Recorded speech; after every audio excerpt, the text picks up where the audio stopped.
Segue into this. This made headlines this week.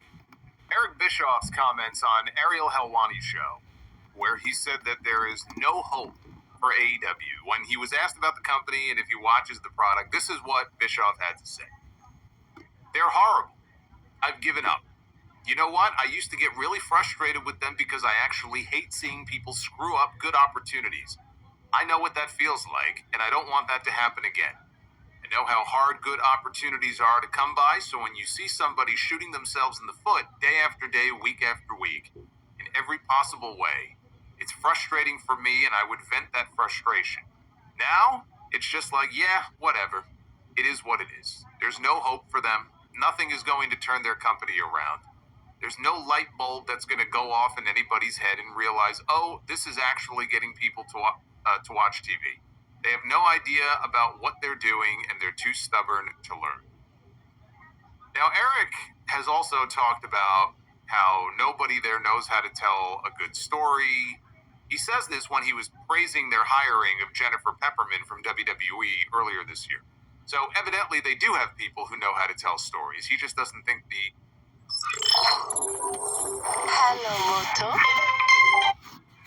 stories they're telling are any good.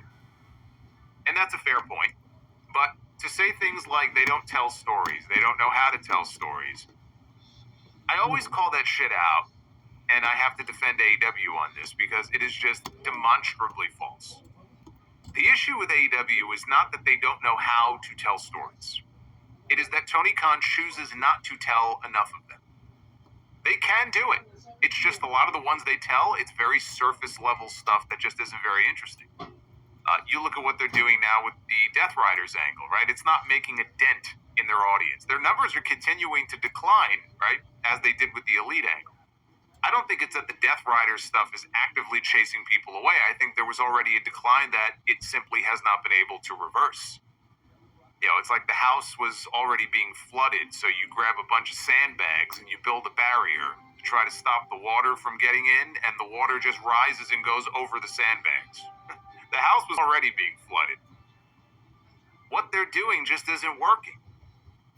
But they're at least taking steps now to involve bigger names in the Death Riders stuff, which hopefully will make things a little bit more interesting. You know, going into Full Gear, they were telling the story of Orange Cassidy not believing in himself as a leader. I'm no leader, right? I can't be the leader of AEW. I'm no leader. And ultimately he did, and he started to shed some of the less serious aspects of his character. He hasn't completely abandoned it. But he was like showing his angrier side. He's out there cutting actual promos and stringing sentences together instead of just shrugging his shoulders and saying whatever. That's the story arc for his character, right? They tried to evolve the character and tell a story with Orange Cassidy. You look at what they've been doing with Will Ospreay and the Don Callis family to try to build Kyle Fletcher into a top player. I think they've been doing actually a really good job with him. You go back further, the Swerve Strickland-Hangman Page rivalry, which dates back more than a year. That program turned Swerve into a main event player for them. You cannot argue that Swerve is not a bigger star for them now than he was before he met Hangman for the first time. And then he beat him 2 straight. And that led directly to the shift that we see now in Hangman's character. His entire character arc has been the best story that Tony Khan has ever told in the 5 years that AEW has been in existence. The very best story that they have ever told was Hangman's journey to the AEW World Championship and him finally beating Kenny Omega. After drinking himself half to death and being betrayed by the Elite, and he finally wins the title that he failed to win against Chris Jericho when the company first started. That's still their best story. The Tony Storm and Mariah May relationship, leading to Mariah winning the Owen Hart tournament and then laying that savage beatdown on Tony Storm and then taking her title. That was brilliant. MJF and Adam Cole, they fell ass backwards into that brochacho stuff. It was one of those couple pairings that you would sometimes see on WWE television that shouldn't work, but the fans just get behind it. And they turned it into a Wembley Stadium main event.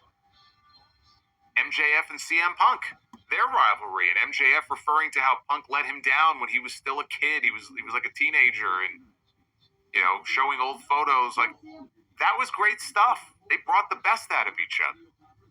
I mean, fuck, Cody Rhodes and Darby Allin in the early days of AEW. People forget, but, Cody beat Darby a whole bunch of times before Darby finally beat him to win the TNT Championship for the first time. They had a time limit draw in their very first match, and then Cody beat him a couple of times, and then finally, it was like a year later, maybe longer, Darby got that big win.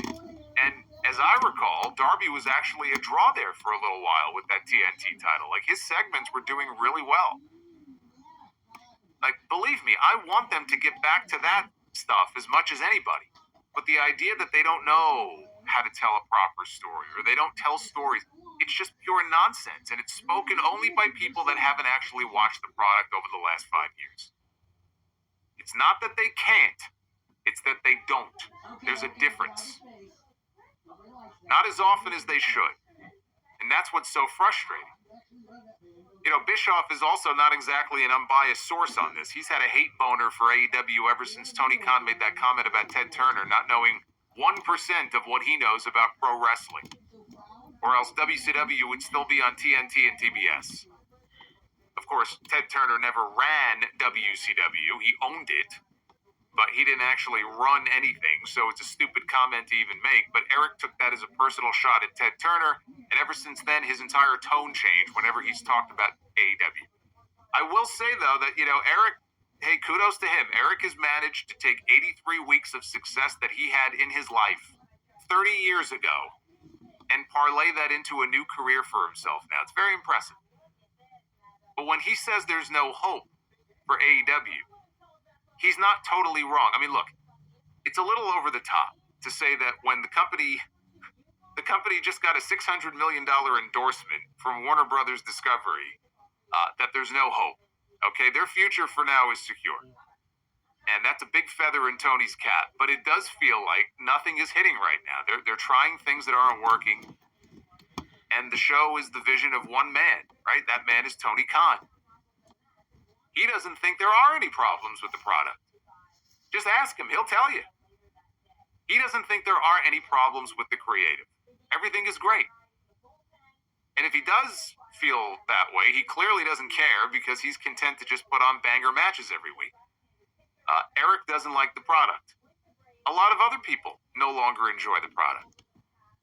And there's also a lot of other people who do like the product. Tony likes it. And so long as he likes it, nothing is going to change. Hence, him saying, Bischoff that is, that there's no hope for AEW. That's why I say he's not completely wrong. Change will only come from the top. We all said the same thing about Vince McMahon. It was one man's vision. Nobody else's ideas mattered. He had a whole army of writers. He had people flanking him. And he had Bruce Pritchard, he had Michael Hayes, and he had all these people. It doesn't matter. None of it mattered. No matter how many bright, creative people you surround yourself with, if everything is being filtered through one man, and that one man sees things a certain way and you see things another way, your way doesn't matter. The blame should go squarely on the person at the top. This happens in sports all the time. Fans call for the owner of their favorite team to sell the team because the team plays like shit. The owners, he doesn't hire the right people, or they don't spend money on the best players. Sell the team. I mean, hell, I said the same thing about the Mets for years. And then it actually happened. The Wilpons sold the team to Steve Cohen. Tony is more than willing to spend money on the best available players. But you can sign all the big names you want. It's about how the manager or the head coach uses those players. In this case, the owner is the head coach. He's the owner, the head coach, and the manager all rolled into one. And he's not selling the team. And he doesn't need to sell the team. But there's going to come a reckoning soon. If these numbers continue to drop lower and lower and lower, I'm not just talking about ratings either. There's ratings, there's attendance. As things go lower and lower, there's going to come a reckoning where he's going to have to come to terms with what needs to be done to turn things around. As you know, Graydon's committed to Waco. There's a very real possibility he could be starting quarterback there.